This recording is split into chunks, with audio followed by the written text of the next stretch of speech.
کربلا سے بھی فیض لے آتے ہیں حضرت سیدنا امام زین العابدین رضی اللہ عنہ. حضرت امام زین العابدین حضرت جی تاریخ اسلام کی وہ شخصیتیں ہیں کہ جن کی آنکھوں کے سامنے ایک ایک کر کے حضرت ان کے 72 شہید کیے گئے. امام زین العابدین وہ ہیں جنہوں نے اپنی آنکھوں کے سامنے ایک ایک کر کے اپنے 72 پیارے شہید ہوتے دیکھے. امام زین العابدین لکھا ہے کہ جب آپ کربلا سے کوفہ، شام، دمشق ہوتے ہوئے مدینہ پاک آئے، اللہ ہم سب کو بار بار مدینہ پاک لے جائے.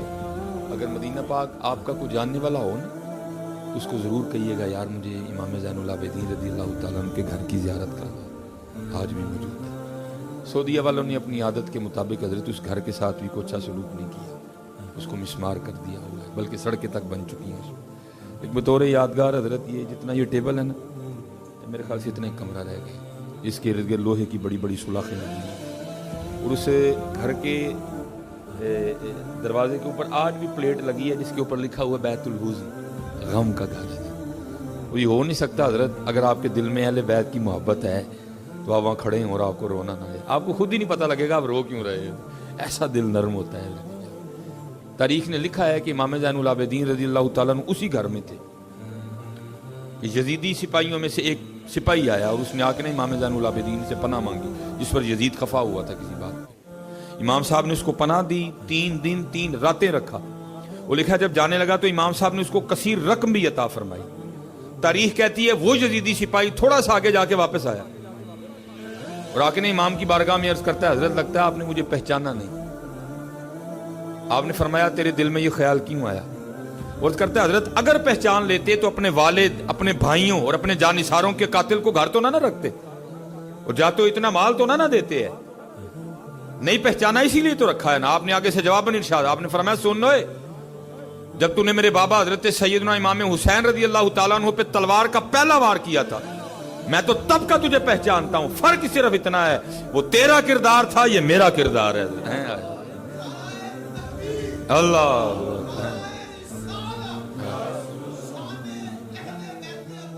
زندہ زندہ. ہاں جی حضرت مولا مشکل کشا. اور یہ لکھا ہے کہ جب عبد الرحمن ابن ملجم نے حضرت مولا مشکل کشا پہ وار کیا نا، آپ فجر کی امامت فرما رہے ہیں، اور لکھا ہے کہ اس کا وار اتنا شدید تھا، اتنا زوردار وار تھا اور اتنا بغض تھا اس کے دل میں مولا مشکل کشا کے لیے کہ اس نے اپنے ہتھیار کو کئی بار زہر میں ٹھنڈا کیا تھا تاکہ مولا مشکل کشا رضی اللہ تعالیٰ عنہ کے بچنے کی کوئی صورت ہی نہ بچے ہے. اگر تلوار کے زور سے بچ گئے تو زہر کے اثر سے نہ بچیں، آپ کی شہادت ہو. کئی بار اس نے تلوار کو ٹھنڈا کیا تھا زہر میں. وہ کھڑا تھا پہلے چھپا، حضرت مولا مشکل کشا امامت فرما رہے تھے اس نے. اور کتابوں میں لکھا ہے وار اتنا شدید تھا کہ اس کا جو ہتھیار تھا نا، جو اس کی تلوار تھی، وہ مولا مشکل کشا رضی اللہ تعالیٰ عنہ کے سر مبارک کو کاٹتی کاٹتی آپ کے کن پٹی تک آئی. یا مووین یا ڈیکلوفینک سوڈیم یا ڈیکلوفینک پوٹاشیم ایجاد ہو، کچھ بھی نہیں تھا. اب خود تصور کریں مولا مشکل کشا کو کتنی تکلیف ہوئی ہوگی. یہ گرفتار ہو گئے. مولا مشکل کشا چارپائی پہ تھے، آپ کی بارگاہ میں پانی کا پیالہ لایا گیا. آپ کی نظر اس کے چہرے پہ پڑی. آپ نے فرمایا پہلے اس کو پانی پلاؤ. وہ پانی کا پیالہ لے جایا گیا. دل میں بغض تھا نا مولا مشکل کشا کے لیے.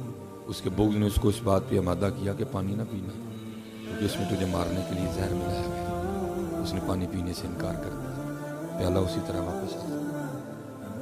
آپ نے مخاطب کر کے فرمایا عبد الرحمن یہ کی کیتے جی تو علی دے گھر دا پانی پی لینا نا، علی نے بھی بروز قیامت اتنی دیر تک جنت نہیں سی جانا جن دیر تک پہلے تیرے آرڈر نہ کروا لینا. اقبال کہتے ہیں تھے تو آبا وہ تمہارے، تھے تو آبا وہ تمہارے، مگر تم کیا ہاتھ پہ ہاتھ دھرے منتظر فرق. پاکستان کو کردار کی ضرورت ہے، پاکستان کو پیار کی ضرورت ہے، پاکستان کو عمل کی ضرورت ہے. اور اصل میں سب سے بڑی ہماری غلطی یہ ہے کہ ہم سب ایک دوسرے کی اصلاح کرنے نکلے ہیں، اپنی نہیں کر رہے. جس دن نظر جی ہم اپنی اصلاح کرنے نکل پڑے اس دن سارا پاکستان ٹھیک ہو. ہمارے بزرگوں میں یہی کمال تھا، ہم نے اپنی اصلاح کی. جس دن ہم اپنی اصلاح کرنے نکل پڑے اس دن سارا کچھ ٹھیک ہو گیا. میں اللہ کے حضور دعا گوں اللہ میں کردار کی مضبوطی عطا کر دیتا ہے، کیونکہ جس لائن پہ ہم نکل رہے ہیں یہ خطرناک لائن ہے۔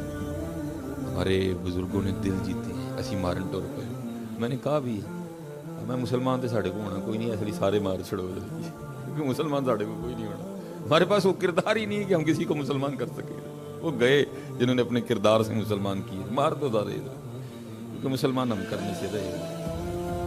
حضرت بایزید انہوں نے زمانے جیتے، حضرت بایزید کے لیے لکھا ہے آپ ساری رات نفل ادا فرمائے، آپ کا ہمسایہ مجوسی تھا، ایک رات نا گھر سے بچے کے رونے کی آواز آتی رہی، بڑا دل تڑفا، لیکن محتاط لوگ تھے، رات کو دروازے پہ دستک نہیں دی، صبح فجر کے بعد جب تھوڑی گہما گہمی ہوئی تو آپ نے دروازے پہ دستک دی، پردہ خاتون نے دروازہ کھولا، آپ نے فرمایا ساری رات تیرے گھر سے بچے کے رونے کی آواز آتی رہی، خیر تو ہے؟ اس نے کہا میرا خاوند تجارت پہ گیا ہوا ہے، جو وقت دے کے گیا تھا نہیں آیا، اس کی غیر موجودگی میں میرے گھر بیٹا پیدا ہوا ہے، جو وہ پیسے دے کے گیا تھا ختم ہو گئے ہیں، کئی دنوں سے بھوکی ہوں، سینہ کچھ ہو چکا ہے، بچہ بھی بھوکا ہے، اور آج رات تو گھر کی یہ کنڈیشن تھی کہ دیے میں تیل ڈالنے کے پیسے بھی نہیں تھے، بچہ بھوکا بھی تھا، اندھیرے میں بھی تھا، ساری رات اس لیے روتا رہا۔ حضرت بایزید تڑف اٹھے، او بایزید تو کل جا کے اللہ اور اللہ کے رسول کو کیا منہ دکھائے گا؟ تو ساری رات نفل پڑھتا رہا اور بچہ بھوک سے اور اندھیرے سے روتا رہا۔ برادر جی اس کو یاد رکھیے گا، اس کو اتنا لائٹ نہ سمجھیے گا۔ حضور نبی علیہ السلام جلوہ گر تھے، صحابہ حاضر خدمت، آپ نے فرمایا اللہ کی قسم وہ مومن نہیں ہے، صحابہ تڑف اٹھے، حضور قسم اٹھا رہے ہیں، اللہ کے نبی کو قسم اٹھانے کی کوئی ضرورت نہیں، پھر فرمایا اللہ کی قسم وہ مومن نہیں ہے، پھر فرمایا اللہ کی قسم وہ مومن نہیں ہے۔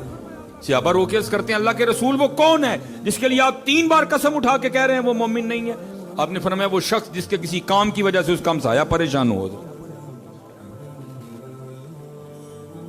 آپ اسی وقت بازار گئے، سودا سلف خریدا، لا کے اس کو دیا، فرمایا میں بھی دھیان رکھوں گا، تجھے ضرورت ہو تو بھی پیغام بھیج دے۔ خامد واپس آیا، ظاہر اس کو پتا تھا میں لیٹ ہوں، اس نے آتے سب سے پہلا سوال یہ کیا پریشانی تو نہیں ہوئی؟ اس نے کہا بس 1 دن اور 1 رات ہوئی، پھر نہیں۔ اس نے کہا 1 دن اور 1 رات ہوئی، پھر کیوں نہیں ہوئی؟ اس نے ساری بات بتائی۔ وہ کہتا ہے چلو میرا بھی حق بنتا ہے کہ میں حضرت بایزید کا شکریہ ادا کروں۔ اس نے آ کے دروازے پہ دستک دی، حضرت نے دروازہ کھولا، جی میں آپ کا ہمسایہ ہوں، تو آپ نے میری غیر موجودگی میں بڑی شفقت فرمائی، میرا شکریہ قبول کریں۔ اب آگے سے اس کو کہتے ہیں شکریہ چھوڑ، یہ بتا وہ جو بچہ ساری رات روتا رہا اس پہ تو نے مجھے معاف کر دیا؟ وہ آگے سے کرتا ہے حضرت آپ کیسی بات کر؟ آپ نے فرمایا جن سے ہم نے دین پڑھا، انہوں نے جن سے پڑھا ان کو صحابہ کہتے ہیں، اور صحابہ کہتے ہیں حضور نبی علیہ السلام ہمسائے کے لیے اتنی تاکید فرمایا کرتے تھے، ہمیں گمان ہو گیا تھا کہ حضور نبی علیہ السلام ہمسائے کو وراثت میں شریک نہ کر دیں۔ وہ بایزید ساری رات نفلیں پڑھے اور چھوٹا سا بچہ ساری رات بھوک اور اندھیرے سے روتا رہا، میں کل جا کے اللہ اور اللہ کے رسول کو کیا منہ دکھاؤں گا؟ تو شکریہ کو چھوڑ، بس یہ بتا دل سے معاف کر دیا؟ اب پھر وہ بھی آگے سے عرض کرتا ہے حضور پھر آپ بھی معافی کو چھوڑیں، آپ بھی مجھے کلمہ پڑھا کے سونے دین میں داخل کر لیں۔ ہر کردار نہیں ہے، ہر کردار، آپ اس دعا فرمائیں اللہ میں کردار کی مضبوطی عطا کرے۔ اس وقت کردار کی ضرورت ہے، وقت ہے حضرت جی گزر ہی جانا ہے، وقت یزید کا بھی گزر گیا، وقت امام حسین کا بھی گزر گیا، لیکن امام حسین ہے، یزید ہے۔ یہ اب ہم نے فیصلہ کرنا ہے کہ میں نے امام حسین کے پیچھے چلنا ہے یا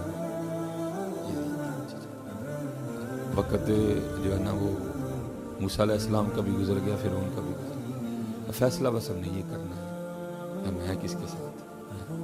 اللہ ہم سب پہ رحم فرمائے، اللہ ہمیں عمل کی توفیق عطا فرمائے، اور اللہ لا الہ الا اللہ محمد رسول اللہ پہ زندہ رکھے، اور اللہ اسی پہ ہمارا خاتمہ کرے۔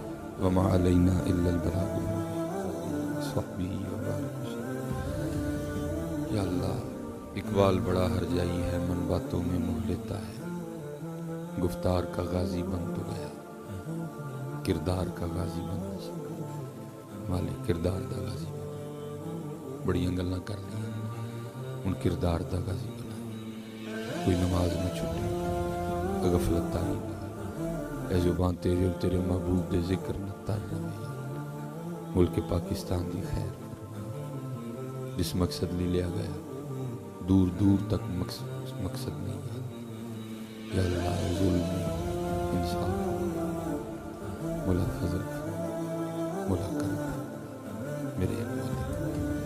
اس ملک نو پسدیاں ویکھیا، اس ملک نو اسی لٹدیاں ویکھیا، یا اللہ دیاں بہاراں بھی دکھا، ادا عروج بھی دکھا، یا میرے عرب کو آئی ٹھنڈی ہوا جہاں سے، میرا وطن وہی ہے، میرا وطن یا اللہ دیاں بہاراں دکھا، ادا عروج دکھا سکتا جب ہو دم واپسی یا اللہ، لب پہ ہو لا الہ الا اللہ محمد رسول اللہ صلی اللہ علیہ